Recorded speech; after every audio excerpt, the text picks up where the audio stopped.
نغمة كده مش لطيفة عمال اسمعها الأيام اللي فاتت كده قبل ماتش الرجاء والأهلي بكرة، والأهلي والرجاء بكرة على استاد القاهرة إن شاء الله في دور ربع النهائي في بطولة أفريقيا.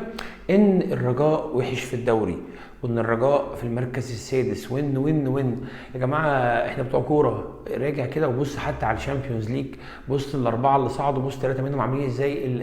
ريال مدريد بيزك قدام برشلونة، الميلان يعني بيحارب إن هو يوصل بطولة أوروبا السنة الجاية، هو والإنتر خامس سادس الدوري الإيطالي. الوحيد يعني اللي ماشي كويس في الدوري عنده هو مانشستر سيتي.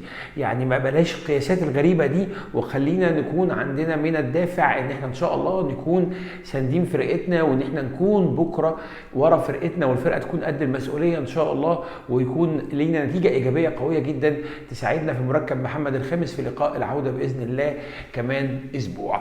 كل سنة وانتم طيبين بمناسبة عيد الفطر المبارك، ومعاكم استوديو انتم محمد ثبات ومراجعة ليلة امتحان ماتش الاهلي والرجاء. ماتش الاهلي والرجاء دايما، او ماتشات اللي بين الانديه المصريه وانديه المغرب، دايما بتمتاز بالحساسيه والقوه والعنف الكروي، وبيكون في نديه قويه جدا. زيد عليه ان الرجاء السنه دي مستواه مختلف عن السنين اللي فاتت، معاه مدرب جديد منذر الجبير. منذر الجبير هو مدرب، اي نعم انت بتلاعب فريق مغربي، ولكن منذر الجبير ده مدرب تونسي، والمدرب التونسي ده اللي هو كان ماسك تونس في بطوله افريقيا اللي فاتت لو تتذكر. مدرب عنده افكار هجوميه عاليه جدا. فرقه الرجاء بتلعب كره هجوميه عاليه جدا، اكتر فرقه جابت نقط في دور المجموعات، اقل فرقه احرزت اهداف، جابوا اهداف كتير جدا بره الارض، وده بيمتازوا بيه ولازم نحطه في اعتبارنا الحته دي كويس جدا. فبالتالي عندك فريق مختلف، وعندك فريق هيكون ند معاك. الفكره اللي قلناها في اول الفيديو ان هو على مستوى الدوري مش يعني بيأدي الاداءات اللي تخليك تخاف منه، زي ما قلنا هنا غير هنا. ماتشات الدوري والنفس الطويل غير الماتشات النوك اوت، وماتشات افريقيا دايما بيكون ليها دافع وحافز مختلف. يتشابه الفرقتين ان الاثنين بيلعبوا 4-2-3-1، وبرده منذر الجبير من اللعيبه، عفوا من المدربين زي ما قلنا اللي هو عنده افكار هجوميه زي كولر. مش من المدربين اللي بتدافع قوي، برده عنده مجموعه من الافكار الهجوميه. وزي ما قلنا 4-2-3-1 هي خطه، او هي الخطه اللي بيلعب بيها دايما منذر الجبير، وبيعتمد اعتماد كامل على ان هو يطير الباكات. ودي اول نقطه مهمه عايزين نتكلم عليها، ان انت تقدر وانت عندك اجنحه قويه جدا، سواء حسين الشحات اللي هو متوهج جدا الفتره دي، نفس القصه تاو اللي بيأدي اداءات رائعه الفتره اللي فاتت، وعبد القادر لو ليه وجود في الملعب بكره او موجود، او يعني خف من الاصابه وهيكون متوهج برده ما بيلعبش اناني لنفسه. فاعتقد ده هيكون ليه فايده كبيره جدا ان انت تقدر تلعب ورا الاطراف مع زيادات الاجنحه الباكات اللي عندنا قويه زي علي معلول ومحمد هاني. فممكن تقدر تستغل نقطه الضعف دي اللي هي من ناحيه تانيه نقطه قوه، ان هو بيقدر يعمل الرياكشن العالي، وان الباكات دي ترجع تعمل هجمات خطيره جدا وتسبب خطوره على مرماك. وده بيودينا الى نقطه القوه الاساسيه او المهمه جدا عند نادي الرجاء المغربي.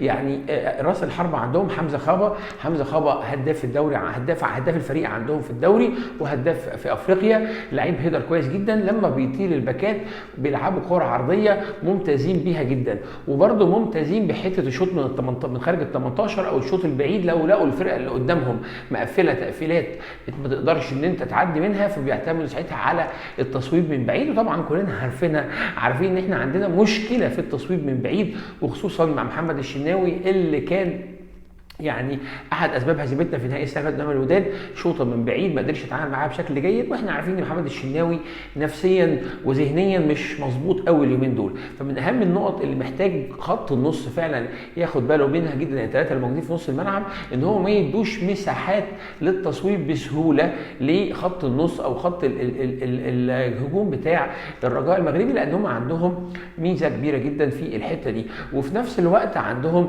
اوهاريو، ده لعيب في نص الملعب، شويط دريبلر قوي جدا بدنيا، بيلعب 6 و8 وعنده قدره ان هو يملى منطقه نص الملعب. يعني لما يبقى عندنا ديانج كده الغزاله رايقه، هو بيكون شبهه جدا في الحته دي، مع قوه بدنيه هايله جدا وقدره على الارتداد الدفاعي والهجومي في نفس الوقت. فهو عنده لياقه قويه جدا، فبالتالي ما تديلوش مساحه يقدر يعمل فيها دريبلينج، وما تديلوش مساحه يشوط من بعيد. من نقطه القوه برده المهمه جدا عند نادي الرجاء المغربي انس الزنيتي او انيس الزنيتي اللي هو الحارس المرمى بتاعهم. وكلنا فاكرين ان السنه اللي فاتت الماتش بتاع السنه اللي فاتت قد ايه كان ليه تصديات رائعه جدا، قدرت انها تمنع الاهلي من احراز اهداف اخرى في الماتش بتاع او الماتشين بتوع الذهاب والعوده بتوع السنه اللي فاتت.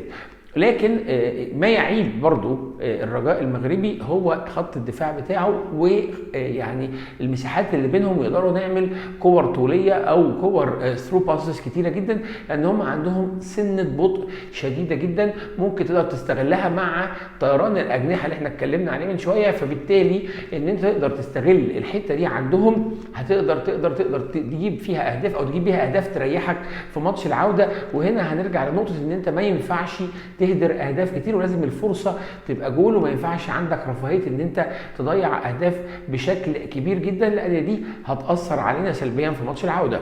من نقط القوه برضو اللي موجوده عند فريق الرجاء وما عند اي فريق من شمال افريقيا هي الكور الثابته.